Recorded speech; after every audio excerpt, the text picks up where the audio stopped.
বিপর্যস্ত উত্তরবঙ্গের পাশে মুখ্যমন্ত্রী মমতা বন্দ্যোপাধ্যায়।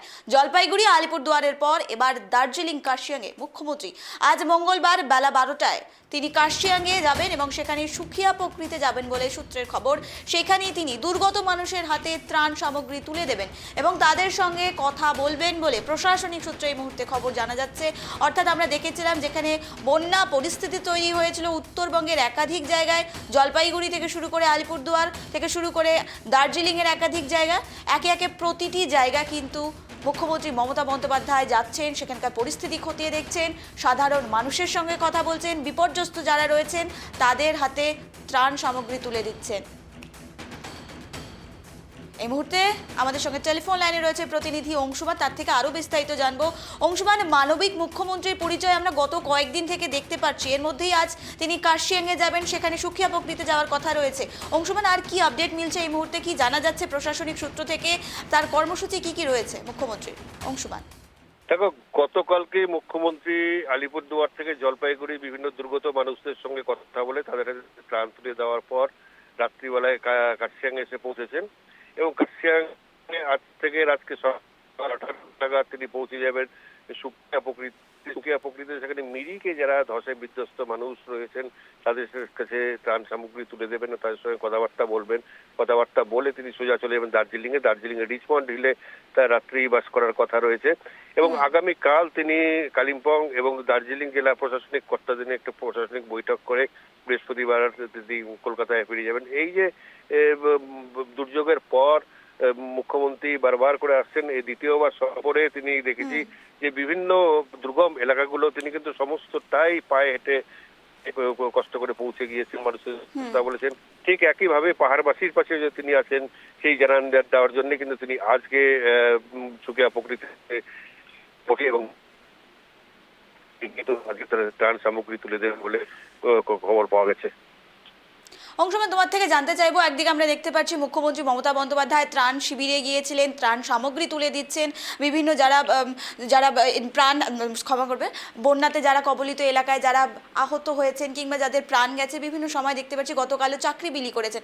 আর যেমনটা তুমি বলে প্রশাসনিক বৈঠকের কথা রয়েছে, সেক্ষেত্রে প্রশাসনিক বৈঠকে মূলত কি বিষয়ে আলোচনা হবে সেটি কি জানা যাচ্ছে অংশুমান?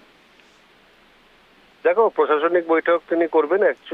আসলে ধস বিধ্বস্ত অঞ্চলে মানুষজনের কি অসুবিধাগুলো হয়েছে এবং সেটা ঠিক করতে কি কি লাগবে, কোথায় রাস্তাঘাট তৈরি করতে হবে এবং যাদের বাড়িঘর চলে গেছে তাদের বাড়ি করার জন্য সরকারের পক্ষ থেকে কি সাহায্য করা যাবে, এই সমস্ত বিষয় নিয়ে কিন্তু তিনি প্রশাসনিক বৈঠকে আলোচনা করবেন। এবং মূলত এই যে প্রশাসনিক বৈঠকের মধ্যে মানুষের উন্নয়ন কিভাবে করা যায় এবং সরকারের যে উন্নয়ন প্রকল্পগুলো কতদূর কাজ হয়েছে সমস্ত কিছু কিন্তু তিনি জ্বালিয়ে নেবেন। কারণ সামনেই 2026-এর নির্বাচন, 26-এর নির্বাচনের আগে পাখির চোখ করে গোটা উত্তরবঙ্গ কিন্তু চষে বেড়াচ্ছে রাজ্যের মুখ্যমন্ত্রী তথা তৃণমূল সুপ্রিমো।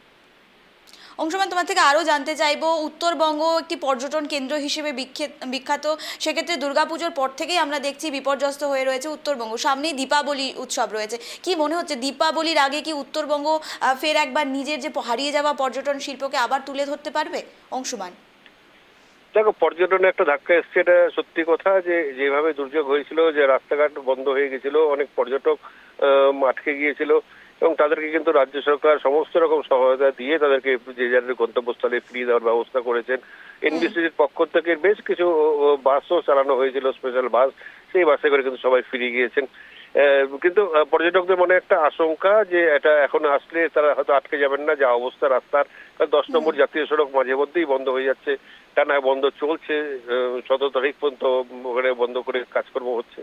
স্বাভাবিকভাবে পর্যটন কিছুটা হলেও ধাক্কা খেয়েছে, কিন্তু পর্যটন শিল্পকে আবার আগের জায়গায় ফিরিয়ে নিয়ে আসার জন্য যত রকম প্রশাসনিক কাজ করা দরকার সেগুলো কিন্তু সমস্তটাই হচ্ছে এবং সমস্ত কিছু কিন্তু মুখ্যমন্ত্রী কথাবার্তা বলে সমস্তটাই জ্বালিয়ে নিচ্ছেন যে কি অবস্থায় রয়েছে পর্যটন বা এমনি সাধারণ মানুষের কি অসুবিধা হচ্ছে, সমস্তটাই তিনি দেখে নিতে যাচ্ছেন এই প্রশাসনিক বৈঠকগুলোর মাধ্যমে।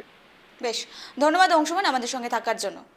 মুখ্যমন্ত্রী মমতা বন্দ্যোপাধ্যায় উত্তরবঙ্গ সফরে অর্থাৎ উত্তরবঙ্গের বন্যা কবলিত বিপর্যস্ত এলাকাগুলি তিনি পরিদর্শন করছেন, সাধারণ মানুষের সঙ্গে কথা বলছেন, কিভাবে বন্যার সময় তারা কি পরিস্থিতিতে ছিলেন পুরোটাই কিন্তু খতিয়ে দেখছেন। আমরা গত কয়েকদিন থেকে দেখতে পাচ্ছি জলপাইগুড়ি থেকে শুরু করে ডুয়ার্স থেকে শুরু করে নাগরাকাটা, আলিপুরদুয়ার একাধিক জায়গায় মুখ্যমন্ত্রী মমতা বন্দ্যোপাধ্যায় নিজে গিয়ে ত্রাণ শিবিরে নিজের হাত দিয়ে ত্রাণ বিলি করতেও কিন্তু দেখা গেছে। পায়ে হেঁটে দুর্গম পথ ধরে সেই ত্রাণ শিবিরগুলোতে কিন্তু মুখ্যমন্ত্রী মমতা বন্দ্যোপাধ্যায়কে দেখা গেছে। আজ দার্জিলিংয়ে তার প্রশাসনিক আগামীকাল তার প্রশাসনিক বৈঠক রয়েছে এবং আজকে কিন্তু সুখিয়া প্রকৃতিতে তিনি যাবেন এমনটাই জানা যাচ্ছে। সেখানে ত্রাণ শিবিরে তিনি যাবেন এবং সাধারণ মানুষের সঙ্গে কথা বলবেন, ত্রাণ বিলি করবেন এমনটাও কিন্তু জানা যাচ্ছে। অর্থাৎ মুখ্যমন্ত্রী মমতা বন্দ্যোপাধ্যায়ের এই যে মানবিক রূপ, সেই মানবিক রূপ কিন্তু উত্তরবঙ্গবাসী দেখেছে। এর আগেও ফের একবার মানবিক রূপে দেখা যাচ্ছে মুখ্যমন্ত্রী মমতা বন্দ্যোপাধ্যায়কে। বুধবার দার্জিলিং কালিম্পংয়ে প্রশাসনিক বৈঠকের কথা রয়েছে। বৃহস্পতিবার কলকাতায় ফেরার সম্ভাবনা রয়েছে মুখ্যমন্ত্রী মমতা বন্দ্যোপাধ্যায়ের।